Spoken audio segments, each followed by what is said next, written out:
Punta na tayo sa ating pang-apat. Ito na. Ito na.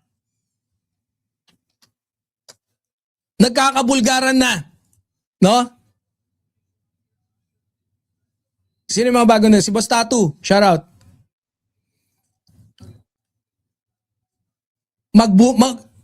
Mag-i-isplok na raw. Etong si Curly Discaya. O yung initial statement niya, oh. Ha? Ano statement niyang una? Ginamit lang ako ng mga politiko, lalong-lalo na ni... Wala pang binibigay na pangalan. Ha? Kung ginamit lang si Curly Discaya, ang pangit kasi ng pagkagawa ni ChatGPT dito. Si Curly Discaya ba to? Bakit Kimpi?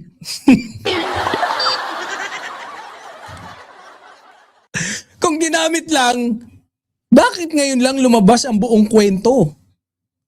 Bakit mo yan ngayon lang sasabihin na bakla pala si Cayetano? Ay, hindi. Sorry. Bakit ngayon lang? 150 daw eh. Na mga ilan... Alam ko 150 na sangkot. Papangalanan ni Discaya. The Senate now has 2 chambers, 2 narratives, and apparently 1 Curly to fight over. Habang nag-aaway yung mga kampo, nalilis ba yung tunay na issue?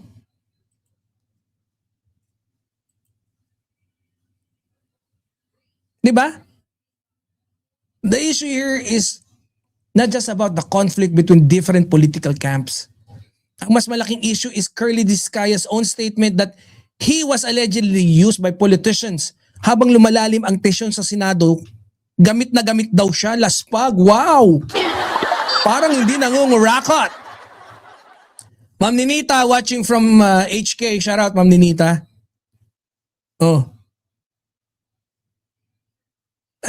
While many people are focused on who has authority and who has control dun sa mga naratibo, some are asking kung nalilis na ba ang focus away from the testimonies itself and the findings that were already discussed.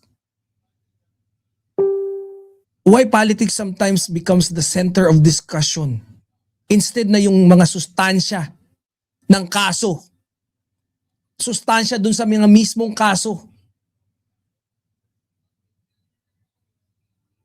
Mga mandirigma, isa sa pinakamalakas na pahayag na lumabas ay yung sabihin ni Curly Discaya na ginamit lang daw siya ng politiko.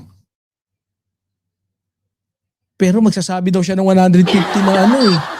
150 na mga politicians na nasa kanyang listahan. Grabe. No? Nandun kaya yung mga 18 Marines? Bagay, di pala politician yun. Sorry naman. My bad. Oh. Mga friends, one of the most strongest statement na lumabas sa bibig mismo ni Discaya is yung claim that he was allegedly used. No? Sinong politician ang gumamit sa'yo? Ba't di mo sabihin kagad? Now, regardless of yung different political interpretation, one thing cannot be denied. That statement itself opened an entirely new debate. Kaya dito nagiging interesting yung usapan eh. Mas interesting pa dun sa tawa yung may tumawag sa'yo. 'Di ba? Sabi kamusta?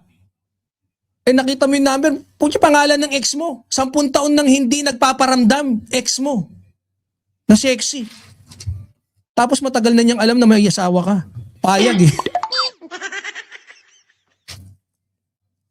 When the witness or central figure himself says he was allegedly used, shouldn't public discussion first focus on that claim? Hindi. Putya headline. Sinabi, ginamit lang siya. Hindi ba dapat tanungin sino? Hindi. Ang focus pa rin nung meron daw 2 Senado ngayon. So 2 raw yung maglilitis kay Curly Discaya. Parang may sunog sa isang bahay pero ang pinag-aawayan ng lahat ay kung sino ang unang tumawag na sa bumbero. Hindi, ako yung unang tumawag. Kaya nga dumating ka agad eh. And the longer the argument continues, the more attention shift away from from the actual issues. Mga kaibigan, habang nagpapatuloy ang debate sa Senado, mapapansin na maraming enerhiya ang nauubos sa political positioning at leadership dispute. Grabe kasi si Aylan Cayetano. Grabe makakapit tuko. Now, it's normal in politics to have compelling camps and different interpretation of events. Pero teka muna mga kaibigan, if everyone is busy defending their camp, who is looking out at the bigger picture? Dito maraming mapapatanong eh.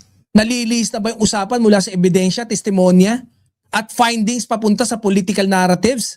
Ganun na ba yung direksyon na gusto nyo? It's like a basketball game where instead of discussing the score, everyone talks about referee controversies. Hindi mapagkakatiwalaan yung referee na yan. Mas maganda si ano sana eh. Total, nandyan lang din naman siya eh. At kapag ganun yung nangyari, nawawala ang focus sa mismong laro. This is where the most important question comes in. Ano ba talaga ang dapat bantayan ng publiko? Bantayan ba natin kung kailan ulit magpapakita ng titing maliit si Robin? Yun ba dapat? Alam nyo guys, ang political conflict ba, importante pa ba yan? Kaysa sa mismong nilalaman ng mga pahayag at testimonya dun sa naturang kaso?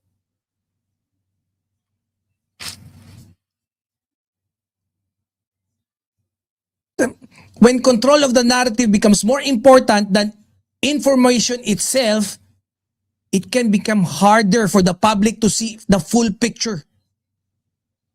It's like watching a movie where everyone discusses the producer instead of the story itself. At kapag nangyari yon, nawawala ang mensahe na dapat sana ay naiintindihan ng lahat. Pagkatapos ulit ng movie, ano nangyari? Ba't ganun nangyari? Mga kapatid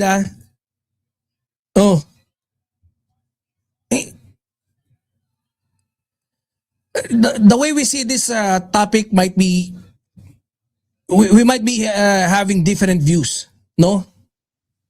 Kasi most probably iba-iba yung konsepto natin sa politika at sa mga personalidad na nasasangkot sa usaping to. Pero if there's one thing worth watching, it is how discussion can remain focused on statements, evidence, and important information rather than endless conflict between compelling camps. Dahil sa uli, mas mahalaga pa rin ang katotohanan kaysa sa ingay ng politika. Kaya guys, dapat matuto tayo, teach ourselves na mag-focus kung ano yung mga dapat nating i-priority. Kasi ganun din naman yung application sa totoong buhay, di ba?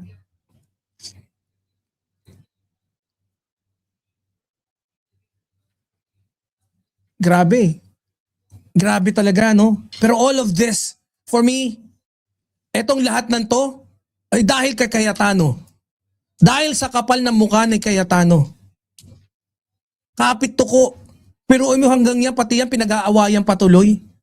Pati yung topic natin kanina kay Marcoleta eh. I'm not saying that's true. Pero biruin nyo, no? Pati tuloy, alam mo yung sa sobrang demonyo mo, yung mabait na tao kaya mong gawing demonyo. Mamerika Chola. Mabait na yun Kaya mong galitin, busitin para gumawa rin ng masama. Ganong katindi si Alan Cayetano. Satanas na nagkatawang tao.